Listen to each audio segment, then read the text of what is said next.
شەڕ ئامرازێک لە دژی خەڵک لە خزمەتمانەوەدا. ئێستای تر دوای چەند کاتژمێر نکۆڵیکردن ناڕوونی و یاریە مەدەنیەکانی هەردوولا سەرنجام ئەوە ڕوون بووەتەوە کە کاتژمێر 5 سەر لە بەیانی ڕۆژی هەینی 31 خاکەلێوە ئیسرائیل بە 4 موشک لە ڕێکەی فڕۆکەی جەنگەوە لانی کەم بنکێکی ئاسمانی لە نزیک شاری ئیسفەهان کردووەتە ئامانج. ڕوبەڕوو بوونەوەی چەند ڕۆژی ڕابردووی نێوان دەوڵەتی ڕەگەزپەرست و جنایەتکاری ئیسرائیل و ڕژیمی کۆنەپەرست و دژە خەڵکی کۆماری ئیسلامی هەرچەندە هێشتا نەبووە بە شەڕێکی بەتەوامانە، بەڵام مەترسی تەشەنەسەندنی شەڕ و تەواوی ناوچەکە هەروە لە ئارادایە.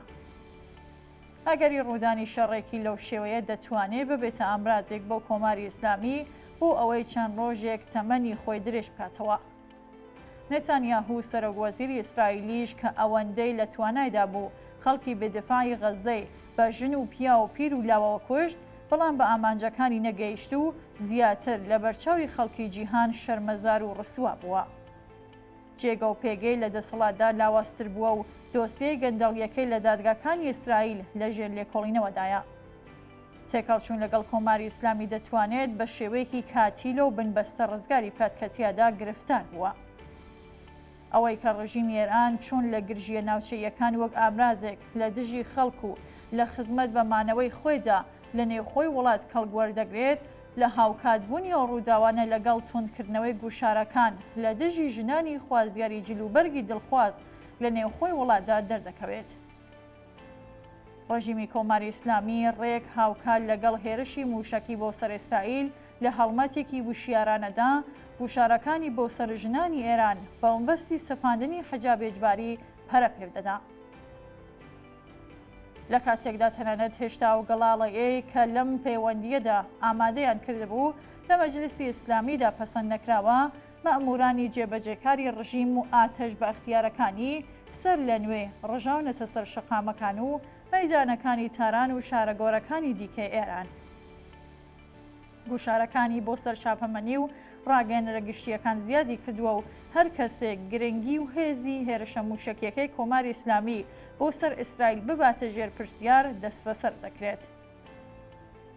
واقعیەت ئەوەیە کە کۆماری ئیسلامی بۆ پەردەپۆشکردنی و قێرانە قوڵانەی کە لەگەڵی بەرەوڕوە بۆ کنترۆلکردنی یاخێزی شۆڕژگێرانە و ئازادی خواز و یەکسانی خوازانەی ژن ژیان ئازادی کە لە بزوستنەوەی بایکوتی هەڵبژاردن و بزوستنەوەی یادی نۆرۆزدا ئاستێکی گەشە و بەهێزی خۆی نیشاندا، هەروەها بۆ ئەکتیڤ و بەهێز نیشاندانی خۆی لە ناو لاینگرانی نێوخۆیی و دەرەکیدا پێویستی بە ململانێکی کنترۆڵکرا و شەڕێکی سنووردار هەیە. هاوکاتبوونی دەستپێکردنی شەڕ لە دژی ژنانی ئازادپۆشی ئێران بە مەبەستی وەرگرتنەوەی دەستکەوتە فەرهەنگی و کۆمەڵایەتیەکانی ئاخێزی شۆڕژگێرانەی ژینا و هێرشی موشکی و فڕۆکەی بێفڕۆکەوان بۆ سەر ئیسرائیل واتایکی ڕوونی هەیە و ئەویش بریتیە لەوەی کە مەترسی ئاخێزی شۆڕژگێرانەی ژینا بۆ کۆماری ئیسلامی گەلێک گەورەتر و جددیترە لە مەترسی ئیسرائیل. ئامانجی سەرەکیەم کردەوەی ڕژیم بریتیە لە ئامادەکاریەکی هەمەلایەنە بۆ سەرکوتی بزوستنەوەی شۆڕژگێرانەی جەماوەر و پێشگرتن لە پێشڕەوی خەڵکی ناڕازی و وەگیان هاتوو.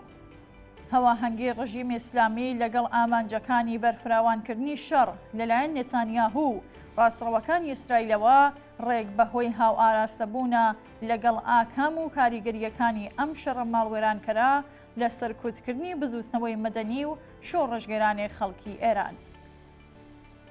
بەڵام ئێستا کە باز لە ئەگەری پەرەسەندنی ململانەکان و مەترسی ئەوەی کە بگاتە ئاستی شەڕێکی ماڵوێرانکە لە ناوچەکەدا دەکرێت بە لەبەرچاوگرتنی ئەوەی کە دووکەڵی شەڕێکی لەو شێوە بەر لە هەموو کەس دەچێتە شاوی زۆربەی هەرە زۆری جەماوەر و گیان و ماڵی ئەوان دەخاتە مەترسیەوە و خزمەت دەکات بە سەپاندنی بێمافی هەرچی زیاتر بەسەر خەڵکی ئێراندا، ڕایگشتی وشیار و خەبەرهاتوو لە ئێران و ئیسرائیل دەتوانێت ڕۆڵی هێزێکی بەرهەڵسکار ببینێت لە بەرامبەر کۆنەپەرستی لە هەردوو وڵات و ئیزن نەدات دەسەڵات خوازان و کۆنەپەرستان کایە بە چارەنووسی خەڵکی ئەم ناوچەیە بکەن.